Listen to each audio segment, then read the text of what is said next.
Hi student, नमस्कार।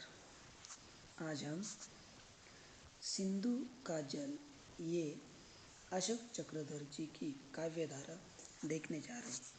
इस काव्यधारा में हमें सभ्यता, संस्कृति, इंसानियत, सर्वधर्म समभाव आदि मानवीय गुणों पर कवि ने सिंधु के जल द्वारा दृष्टिक्षेप दिया है। क्या कहते हैं कवि? देखो, नदी का जल क्या है? जीवन की पहचान है, क्योंकि वो सतत प्रवाहमान रहता है। नदी का पानी एक गीली हलचल है, उनके स्वर में कलकल है, हर पल आवाज़ आती रहती है नदी के जल की। नदी बोल रही है, मैं जल हूँ। मैं क्या हूँ?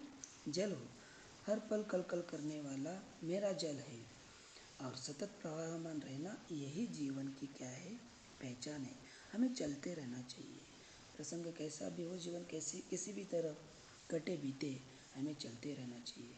रुकना जिंदगी का अंत है और चलते रहना यही जीवन है। आगे बोल रहे हैं, धरती पर सभ्यता का आद्य बिंदु।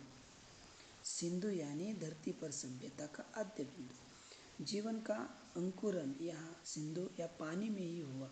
इसीलिए आज जो मानव सभ्यता इतनी ऊंचे कगार पर खड़ी है, उस सभ्यता का निर्माण कहाँ हुआ है?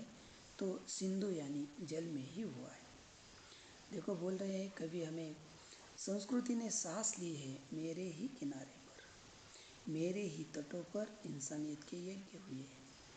जैसे कि रोम संस्कृति हो, आपको पता है, हिस्ट्री में आपने पढ़ा है, आर्य संस्कृति है, हड़प्पा सिंधु संस्कृति है, और रोम संस्कृति के बाद यूरोप में ग्रीक संस्कृति जिसका भी नाम लिया जाता है, वो बहुत बड़ी संस्कृति जिन्होंने मानव सभ्यता का प्रमाण या पूरे विश्व में स्थापित किया।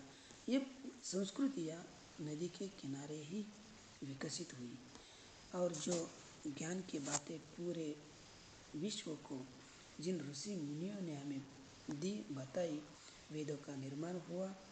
वेदव्यास, वाल्मीकि ने रामायण लिखा, जैसे महाग्रंथ इनका या इंसानियत के जो यज्ञ हुए वो भी नदी के ही तटों पर हुए।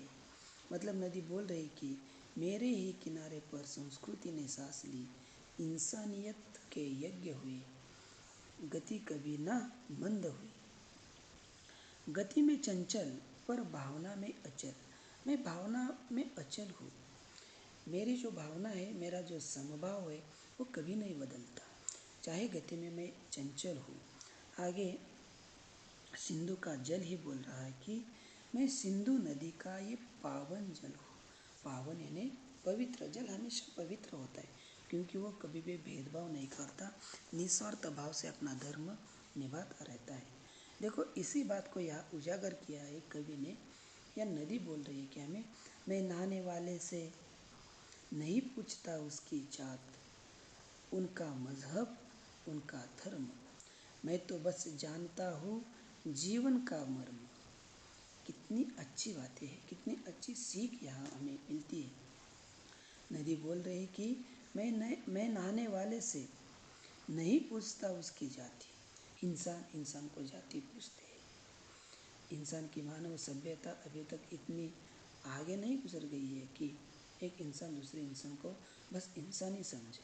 वो हमेशा जात पात के, मज़हब के, धर्म के नाम पर लड़ाई होती हुई आपने बहुत सारी लड़ाई हम टीवी न्यूज़ पर न्यूज़ देखते हैं। बाकी बहुत सारी बातें इर्द गिर्द होती रहती है कि जाति के बारे में इंसान को पूछा जाता है, जाति पर इंसान की पहचान होती है। लेकिन नदी का जल नहाने वाले को कभी भी उसकी जात नहीं पूछता, उसका मजहब मतलब धर्म नहीं पूछता। मैं तो बस जानता हूँ जीवन का मर्म। जीवन का मर्म क्या है? समता। जीवन का मर्म क्या है? समता है। सभ्यता का ये आधार है। इस मर्म को जानता है इस सिंधु नदी का पावन जल। कवि आगे हमें बोल रहे कि वो लहरें वो सहसा उछलती है। हमेशा लहरें ऐसी उछलती कूदती है, सदा जिंदगी की ओर मचलती है। प्यास बुझने से पहले मैं नहीं पूछता दोस्त है या दुश्मन है। सबको जल एक समान दृष्टि से देखता है। दोस्त दुश्मन ऐसा कुछ भी नहीं होता। समता की दृष्टि से हर तृष्णा की प्यास बुझाना, यही क्या है इस जल का पावन कर्तव्य है। मतलब ये जो तत्व यहाँ हमें पहले बताए हैं कि मतलब सभ्यता, संस्कृति, इंसानियत, सर्वधर्म समभाव, दूसरों को दुखी देखकर खुद दुख का अनुभव करना, साथ ही साथ इन मानवीय गुणों पर क्या किया है कवि ने यहाँ दृष्टिक्षेप डाला है। आज के लेक्चर में बच्चों बस इतना ही। इसका आगे वाला जो पार्ट है वो आगे दूसरे लेक्चर में मैं क्या कर दूँगा, एक्सप्लेन कर दूँगा। अगर इसमें कोई आशंका हो तो व्हाट्सएप या ग्रुप पर क्या करो, आपकी शंकाएं भेज दो। साथ ही साथ इसका दूसरा जो पेज है, पेज नंबर 54 उसको भी पढ़ो। उसमें भी कोई दिक्कत हो तो वो भी ग्रुप पर क्या करो, भेजकर मुझे बताओ, मुझे पूछो। मैं सभी आपके सवालों का जवाब तुरंत दे दूँगा। साथ ही साथ उसमें जो स्वाध्याय दिया है उसको भी पूरा करने की कोशिश करो। स्टडी में लगे रहना है, रुकना नहीं है। जैसे सतत प्रवाहमान यही जीवन की पहचान जो हमें कहाँ से मिलती है, नदी के जल से मिलती है, सिंधु के जल से मिलती है। अशोक चक्रधर ने हमें अभी भी बताया है, चाहे स्कूल बंद हो, शिक्षा का प्रवाह वैसे ही चालू रहना चाहिए, जारी रहना चाहिए। आपको भी खुद को शिक्षा के बारे में जागरूक रहना चाहिए। कोई भी परेशानी हो तो टीचर्स को संपर्क करो और इस प्रवाह में बने रहो। मिलते हैं अगले के लेक्चर में। धन्यवाद। Thank you. अशोक चक्रधर जी हमें यहाँ